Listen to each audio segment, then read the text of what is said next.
Hey everyone, welcome back. If this is your first time here, welcome. Today I want to tell you about the 10 spring beauty essentials that I feel like I'm going to be reaching for in 2018.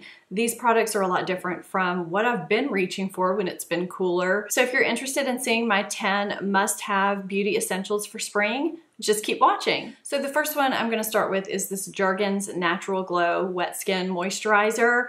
I am too lazy to self-tan on a regular basis, and this allows me to get a little bit of color without spending too much time on it. I have been talking about the Wet Skin Moisturizer, which is the non-glow version, for probably a year on my channel. This gives me a nice glow without having to put in any extra effort. I just put this on in the shower after I turn the shower off, anywhere that I want extra color, and then I towel dry off, and that's it, and it gradually builds up the color that I want. It does have a slight scent, but it's not that self-tanner scent that you normally think of. I use the medium to tan shade. I do have golden undertones. I'm not super fair. They have a lighter version as well. This is something that you might want to look into if you want a little bit of color on your legs, let's say, but you just don't want to put in all the effort of going through the whole self-tanning process. So this is what I find to be an essential in the spring for sure, and definitely into the summer. I also tend to lighten up my fragrances. In the winter, I'll pull out my more warm, musky type fragrances, but in the springtime,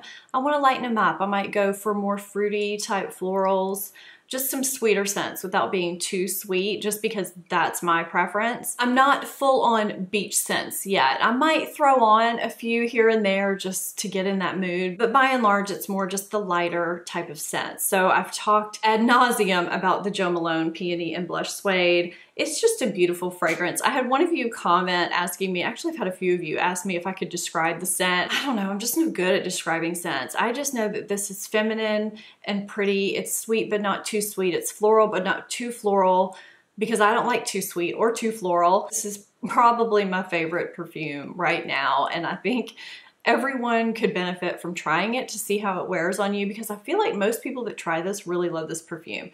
So I'm giving you a couple of options because, you know, just in general, it is a category of perfumes that I'm giving you as number 2. Cartier Baiser Volet. I'm sure I butchered that. This is the EDT version. They have a Perfume version as well, and then some flankers. This one is the one that's tinted kind of green. I don't know if you can see that, but it's got a little bit of a green tint to it. This is scented with parts of the lily, not so much the flower part of the lily, but the pieces, parts of the stem and the bud and things like that. It's a really pretty floral yet green scent, and for some reason I really enjoy wearing this in the rain, which happens in the spring a lot. I think I'm on my 3rd bottle of this actually. This has just been a staple fragrance for me for a long time, and this is the Chanel Chance Eau Tender. There are other, of course, versions of Chanel Chance at this point. This is just the one that I tend to really like, that wears the best on my skin because everybody's different. It's just a really nice fruity floral without being too fruity, without being too floral. It's just a lovely scent. So if you're looking for a lighter scent for spring, you may want to check one of those out. You can't talk spring and summer without talking sunscreen, even though we do wear it year round. But I'm going to mention a few sunscreen products that I think are essentials for me, specifically in the spring and summer. So something that I never really pull out in the winter are tinted balms that have sunscreen in them, and one line in particular that I think does a great job with this is Kula. I have the shade Tan Line. These are the Lip Lux lip balms, and they have titanium dioxide and zinc oxide as the sunscreen, and they just give a little bit of a tint onto your lips. They do have kind of a scent. It doesn't bother me though. In the summertime, when you just want a little bit of a hint of color, even on the beach or at a lake or at a pool, these are nice to have. And these do have SPF 30, so I really enjoy these. If you've been watching my channel, you know my daily sunscreen is Paula's Choice Resist Super Light Daily Wrinkle Defense Broad Spectrum SPF 30. It is for normal, oily, or combination skin. I feel like we kind of have a tough time finding sunscreens that don't make us look like a greasy, oily mess during the day. day, and this one does a great job. I did want to mention it because I get asked a lot, what is my daily sunscreen that I wear under makeup? And this is it. I think it's great that a lot of foundations have SPF in them, but you usually have to really pile them on to get the amount that you need. So starting out your day with some SPF is a great way to go. But what do we do during the day if we need to reapply? Which, if you're really out there during the day, which happens more in spring and summer, you need to reapply. So that is where the Colorescience Sun Forgettable Brush On Sunscreen comes in. I know you guys have seen this. This is kind of what Colorescience is most known for, I feel like. Now, I do use and have been talking incessantly about their Total Eye 3-in-1 product that goes under the eye, which also has sunscreen in it, SPF 35, which I have been loving. It's my new holy grail corrector that I use under my eyes. And I had discovered this product when they had approached me with it months ago to do a partnership with them. And I'm so glad because I discovered this Total Eye, and a lot of you have discovered it too and love it as much as I do. And I'm here partnering with them again to talk about their new version of their Brush On sunscreen. So they have improved what is already a great product. They not only have the UVA, UVB protection in this product, but it also has EnviroScreen technology, which is going to protect you from the blue light that our computers and our cell phones emit. The bristles are antimicrobial, which is perfect if you're like me and you're not gonna remember to wash this every night, or if you're reapplying multiple times throughout the day, which we should be. And it just helps keep everything a little bit more hygienic. And it is water and sweat resistant for up to 80 minutes, which is perfect for me because I live in the deep south where it is hot and humid and I need that sweat resistance. I love that I can just brush it on over my makeup. You can't even see it. I'm in the shade medium, but it's so translucent, you can't even see that it's depositing any color. You can just put it on over whatever makeup you currently have on. You can put it on as your only makeup of the day if you want to as well. If you are interested in picking up the new improved version of this, they are offering a promo code. I have it linked down below where you can get a travel deluxe size of their bronzing perfector, which has SPF 20 in it. This is just gonna kind of bronze up your face before you go in with your other makeup and give you a little bit of additional sun protection as well. And you can get both of these products with the code BRUSHSM. Another essential for me in the springtime is a lightweight, quick and easy to apply foundation. I have 3 examples right here if you're on the hunt for one. The one that I have on today that I'm testing out is the Sunday Riley Influencer Foundation. This is brand new. I will have a foundation road test coming up very, very soon on this foundation. And 2 more that I have here. I have the Chanel Perfection Lumiere Velvet and the It Bye Bye Lines foundation. I love both of these because they give me skin-like natural coverage. They feel lightweight, they apply quickly. They're pretty much everything I want in the springtime. So if you are looking for a foundation of similar consistency, texture, wear, and look, check one of these out. I wear bronzer year-round, but I tend to wear it more so in the summer and spring. I recently finally caved and got the Chanel Soleil Tan de Chanel bronzer. It really does apply just as seamlessly and just as easily as they say. I could not get over the cost for a long time, but then I realized how much you actually get in here. You do get 1 full ounce of cream bronzer in here. I just love the way it looks so natural and it applies so quickly and easily. I can use this by itself directly over foundation. It blends in great, it looks great. And then sometimes I'll go in with a powder bronzer once I'm finished with my foundation and powder. This is Becca Capri Coast, I talk about it all the time.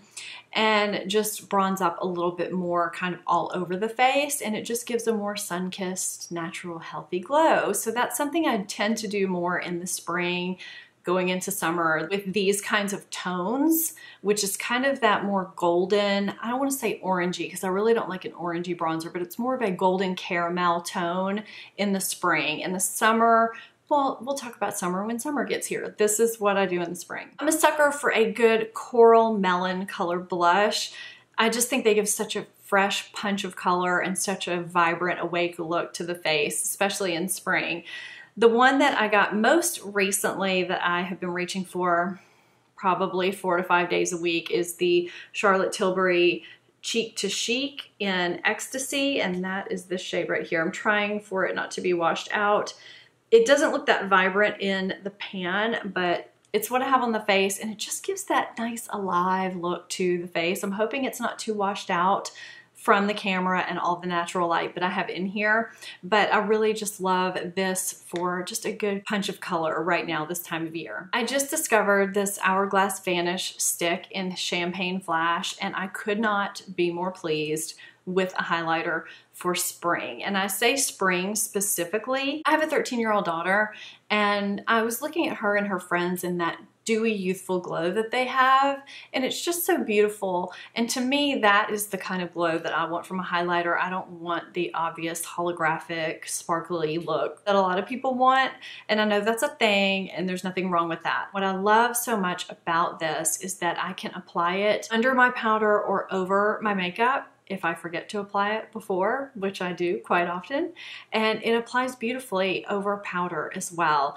And I think that's great for a cream product because not all cream and liquid products apply well over powders, and this one does. So it truly is a multifunctional product. I don't know, there's something about that fresh, dewy look that I really like for spring, and this gives it to me really nicely. So if you can get your hands on this, this is a great product. The palette that comes to mind the most for me for spring is Too Faced Sweet Peach. I've done a look with this before in the past, and it was a peachy look. And I promised you guys that at some point I would do a more colorful look, incorporating maybe the green and the purple.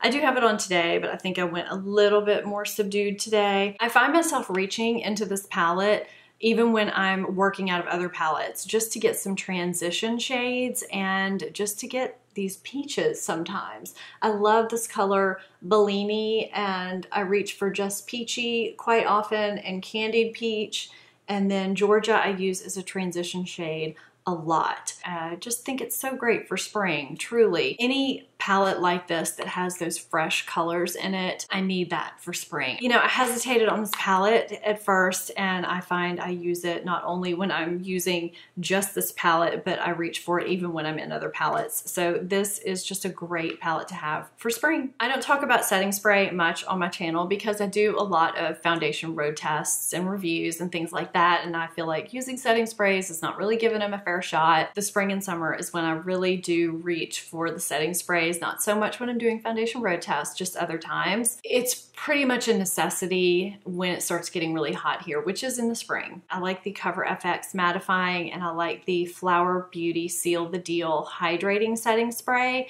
because these don't have alcohol in them, and if I'm using things relatively on a daily basis, I really don't want it to have added alcohol. If a foundation has a little bit of alcohol, I just make sure I'm not wearing that one multiple days in a row. For my everyday job, I'm in and out of my car a lot, and it's really hot. It starts getting hot here right about now, and I don't want my makeup to melt off my face as I'm in and out of my car, walking from building to car, building to building, and things like that. So setting sprays really do help keep my makeup from sliding off my face, which you guys know. I just happen to like these two as alcohol-free options. I'm sure you guessed that I was going to talk about a coral lip. Yes, I think a coral lip is an essential for spring for sure. This is Charlotte Tilbury's Kissing Lipstick in Coachella Coral. I got this at the same time that I got the Cheek to Chic blush in Ecstasy that I talked about earlier. This is what it looks like in the bullet. I could not be happier with my purchase. I think this is the perfect coral for spring. It's hydrating, it looks pretty on the lips, and it's just that punch of color that you need in the spring. I feel like you could wear this all spring long and just really punch up your look. If you want a similar color but in gloss format, the new Urban Decay Hi-Fi Shine Gloss in Snitch will give you a similar color. I love the way it looks. I like that you can kind of see my lips through it, but it just gives you also that punch of color. Now, I do think having a good pinky nude is essential for spring, and not so much a brownie nude, but a pinky nude. I love Bite Meringue. I love the formula of the Bite lipsticks, and it is just that great pinky nude. I love it also paired with the Fenty Beauty Gloss Bomb. I got this in the spring Sephora sale. The consistency of this is so great. It's thick, but not too thick, and it does feel hydrating on the lips. So you saw what it looked like when I had it over the Bite Meringue, but over my bare lips, it really does amp them up and just make them look nice and brightened and enhance my natural lip color, and it feels really good on the lips while it does it. Do you want to hear what your spring beauty essentials are? Are they different from what you normally reach for in the winter? Are they different from what you reach for in the summer? Tell me about that. If this is your first time here, I would love it if you would hit that subscribe button and join me here for every video. Join the community. Thank you guys so much for watching. I'll see you next time. Bye-bye.